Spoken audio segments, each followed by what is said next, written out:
Welcome to office zone. আজকে কম্পিউটারের tips and ট্রিক্সটা হলো আপনারা কিভাবে কম্পিউটারে ডার্ক মোড করবেন পুরো ব্যাকগ্রাউন্ড। আমি আজকে আপনাদের সেটাই দেখাবো।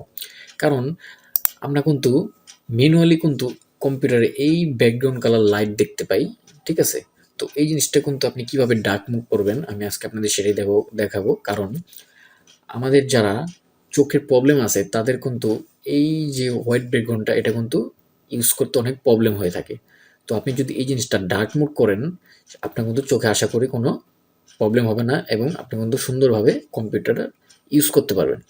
তো আপনি কিভাবে ডার্ক মোড করবেন আমি আজকে আপনাদের সেটাই দেখাবো। তো প্রথম আপনি কি করবেন, এই যে নিচে দেখেন কর্নারে স্টার্ট বাটন নামে একটা অপশন আছে, এখানে ক্লিক করবেন। এখানে ক্লিক করার পর আপনি যাবেন এই যে সেটিংয়ে। সেটিংয়ে যাওয়ার পর দেখেন এমন উইন্ডোজ আসবে। আপনি কি করবেন, সেটিংয়ে যাওয়ার পর এই যে দেখেন পার্সোনালাইজেশন একটা অপশন আছে, এখানে ক্লিক করবেন। এখানে ক্লিক করলাম, করার পর আপনি সেকেন্ড এই যে ব্যাকগ্রাউন্ড নামে একটা অপশন আছে, এর নিচে যে কালার্স নামে একটা অপশন আছে, এখানে ক্লিক করবেন। এখানে ক্লিক করার পর দেখেন ম্যানুয়ালি কিন্তু আপনার লাইট বা কাস্টম দেওয়া থাকবে।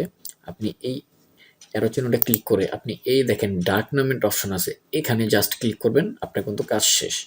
তো আমি যদি ডার্কটা ক্লিক করি দেখেন আমার কিন্তু ফুল জিনিসটা উইন্ডোজটা পুরো ব্ল্যাক হয়ে যাবে। দেখেন আমার কিন্তু পুরো ব্ল্যাক হয়ে গেছে। আমি যদি আপনাদের দেখাই, দেখেন আমার কিন্তু আগে কিন্তু হোয়াইট ছিল, তো এখন কিন্তু পুরো ডার্ক মোড হয়ে গেছে। দেখেন আমি যেদিকেই প্রবেশ করি না কেন সব কিন্তু পুরো ডার্ক, ঠিক আছে? তো আপনি এই জিনিসটা কিন্তু সুন্দরভাবে ইউজ করতে পারবেন যদি ডার্ক মোড করে থাকেন। তো ভিডিওটি যদি ভালো লেগে থাকে অবশ্যই সাবস্ক্রাইব এবং লাইক দিয়ে পাশে থাকবেন। ভিডিও আজ এ পর্যন্তই। সবাই ভালো থাকবেন। আল্লাহ হাফেজ।